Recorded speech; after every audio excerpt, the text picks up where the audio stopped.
Welcome back. So, we've talked about moving beyond punishment and embracing positive discipline. Now, we are going to dive into one of the most crucial and sometimes most challenging aspects of positive discipline: setting limits. Let's be honest, setting limits can be hard. It's easy to feel like we are being the bad guy, especially if you are trying to move away from more traditional punishment based approaches. We might worry about damaging our relationship with our child or making them feel unloved or rejected. We might feel guilty for saying no, or we might just be plain exhausted and tempted to give in to avoid the battle. But here's the thing: setting limits is essential for healthy child development. Children need boundaries. They need to know what's expected of them, what's acceptable behavior, and what's not. Boundaries provide a sense of security, predictability, and structure, and they help children learn self control, responsibility, and respect for others. And remember, positive discipline is not permissive parenting. It's not about letting your child run wide and do whatever they want. It's about setting clear, consistent limits, but doing it in a way that's loving, respectful, and focused on teaching. It's about finding that sweet spot between warmth and firmness. Think of it like this: imagine a strong, healthy tree. It has deep roots that anchor it firmly to the ground, providing stability and support. Those roots represent the firmness, the clear boundaries, the consistent expectations, the non negotiable rules. But the tree also has flexible branches that sway and bend in the wind. Those branches represent the warmth, the love, the connection, the empathy, the understanding. A tree needs both strong roots and flexible branches to thrive. If it only has roots, it will be rigid and brittle, and it will likely break in a storm. If it only has branches, it will be weak and unstable, and it won't be able to withstand the elements. It's the same with parenting. We need to be both firm and kind. We need to provide both structure and support. We need to set clear limits and maintain a loving, connected relationship with our child. The warmth, the love, the connection, the empathy, that's what makes the limits palatable. It's what makes children want to cooperate, to listen, to learn. It's what builds trust and respect. It's what makes the relationship stronger and resilient. It provides that comfort and sense of safety. The firmness, the clear expectations, the boundaries, the consequences. That's what provides the structure and guidance that children need to develop self control and responsibility. It works help them learn to manage their behavior, to make good choices, and to navigate the world safely and effectively. So it's not about choosing either warmth or fairness. It's about finding that balance, that sweet spot where both are present. It's about being a strong and supportive presence in your child's life, providing both the love and the limits they need to thrive. It's about being both the strong roots and the flexible branches. It's a hug and a no. You need both. So, how do we actually set limits with love? How do we enforce boundaries in a way that's respectful, effective, and consistent with the principles of positive discipline? One of the key strategies is using natural and logical consequences. Now, it's important to understand that consequences in the context of positive discipline are not punishments. They are not about making a child suffer for their misbehavior. They are not about revenge or retribution.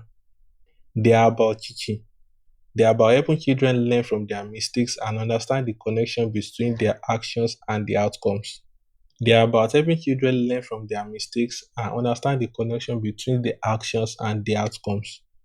There are two main types of consequences we focus on: natural consequences and logical consequences. Let's start with natural consequences.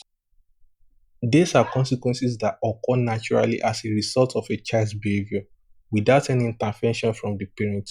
They are the direct real world outcomes of their choices. For example, if a child refuses to wear a coat on a cold day, the natural consequence is that they get cold. If a child doesn't eat their dinner, the natural consequence is that they get hungry. If a child forgets to bring their own work to school, the natural consequence is that they might have to do it during recess or receive a lower grade. Natural consequences are powerful learning tools because they are so direct and immediate. The child experiences the outcome of their behavior firsthand, and they can easily see the connection between their choice and the results. Here are a few more examples of natural consequences. A child throws a toy and it breaks. The natural consequence is that they no longer have that toy to play with. A child is rude to a friend and the friend doesn't want to play with them anymore. The natural consequence is that the child loses the opportunity to socialize with their friend. A child spends all their allowance on candy and then doesn't have any money left to buy a toy they want. The natural consequence is that they have to wait until they earn more money. Now, it's important to know that natural consequences are not always appropriate or safe. If a child's behavior puts them or others in danger, we obviously need to intervene. We wouldn't let a child run into the street just to experience the natural consequence of getting hit by a car. But in situations where it's safe and appropriate, allowing children to experience natural consequences can be a powerful way to teach them responsibility and help them learn from their mistakes. Now, let's move on to logical consequences. These are consequences that are imposed by the parent, but they are logically related to the child's misbehavior. They are designed to help the child understand the impact of their actions and to make amends for any harm they've caused. The key here is that the consequence should be related to the behavior, respectful and reasonable.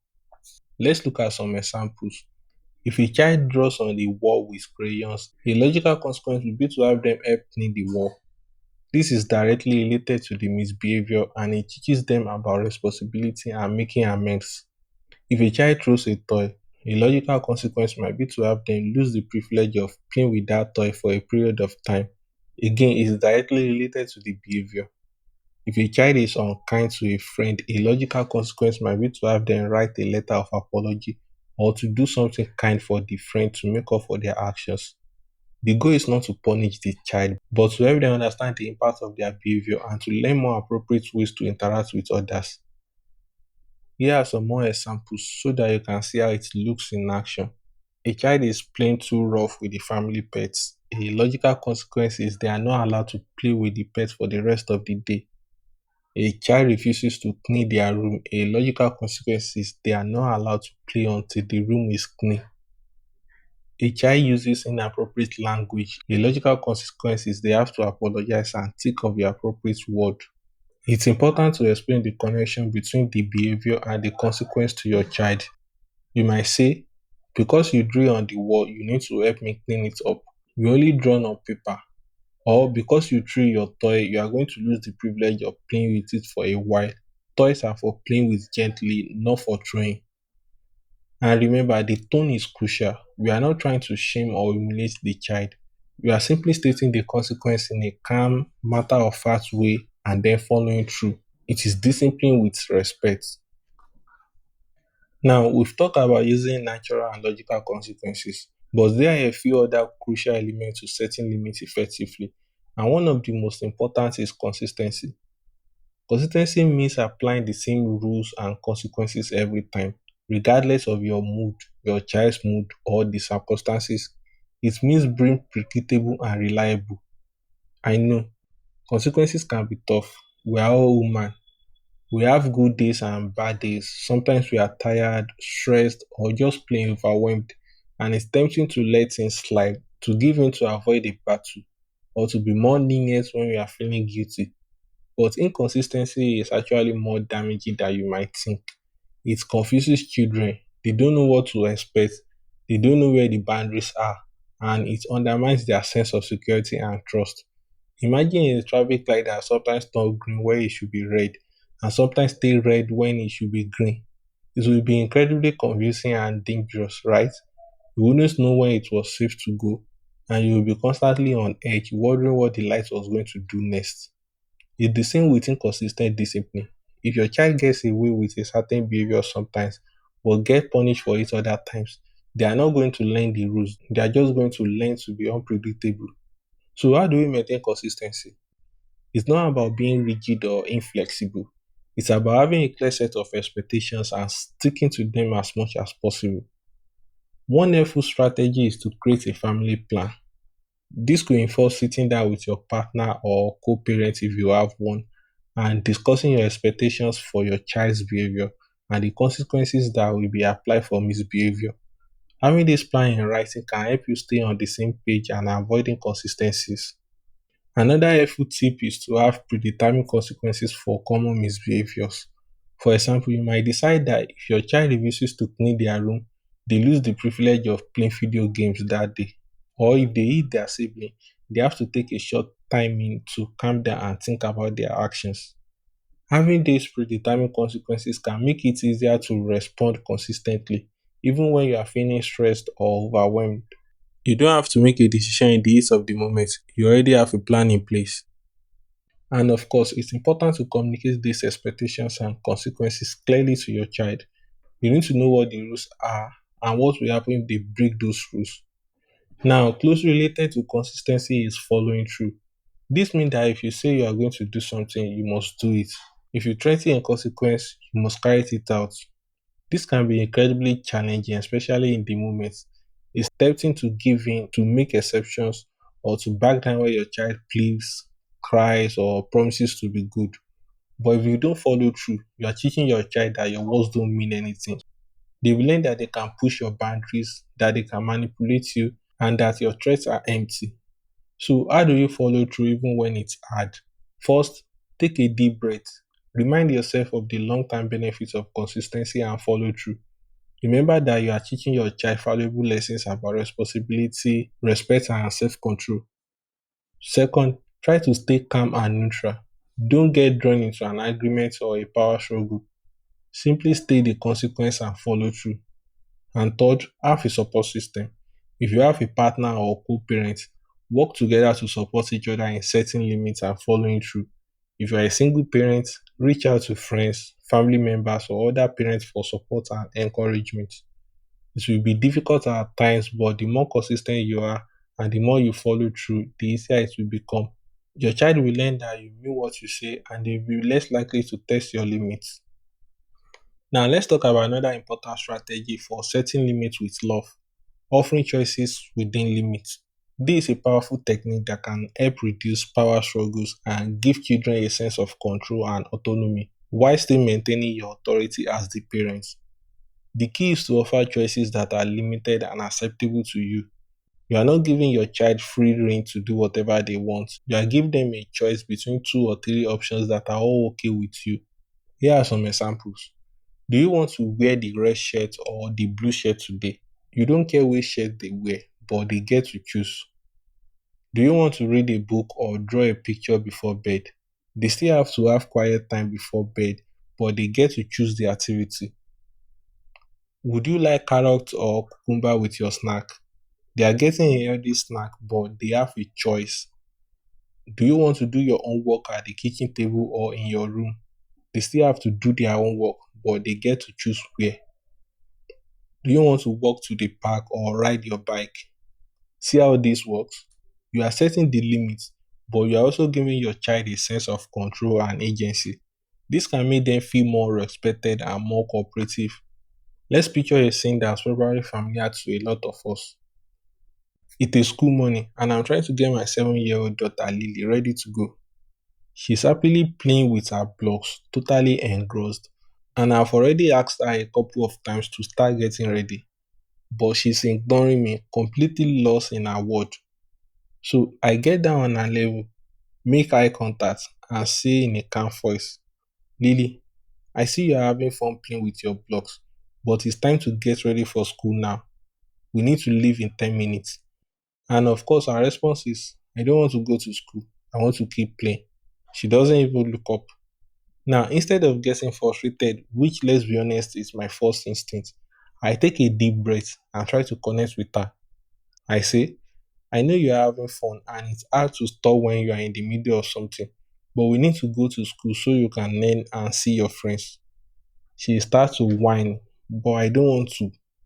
Okay, classic stalling tactic. So I stay calm and I try to validate her feelings. I say, I hear you, you are feeling disappointed that you have to stop playing, but it is time to get ready. Do you want to put your shoes on first or brush your teeth first? I'm offering her a choice, giving her a little bit of control within the limits I've set. She hesitates for a moment, then says, shoes. Okay, great. I say, let's go put your shoes on. And if you have time after you are ready, maybe you can play with your blocks for a few more minutes before we leave. But if you don't get ready, we miss the bus. Giving her that little incentive and a reminder of the consequence. And thankfully, she started to get ready. But let's say she had it completed. Let's say she had continued to refuse. I wouldn't have started yelling or threatening. I would have calmly said, Lily, you need to start getting ready now. You chose not to get ready when I asked you to, and now you are going to be late. I need you to get your shoes on now. It's firm, it's clear, but it's not a power struggle. It's simply stating the expectation and the consequence. So let's wrap up. Setting limits with love is about finding that balance between warmth and firmness. It's about using natural and logical consequences, being consistent, following through, and offering choices within limits. It's not about being a pushover, and it's not about being a dictator. It's about being a guide, a mentor, a coach. It's about teaching your child the skills they need to navigate the world, to make good choices, and to become responsible, respectful, and self disciplined individuals. And remember, this takes practice, it takes patience, it takes consistency. You're not going to get it right every time. Just keep learning, keep growing, and keep striving to create a home environment that's both loving and structured. So, my challenge to you this week is to choose one area to focus on. Maybe it's being more consistent with your consequences. Maybe it's offering more choices within limits. Maybe it's simply being more mindful of your tone and language when you are setting limits. Whatever you choose, start small, be patient with yourself, and celebrate your progress. You are doing an incredible job.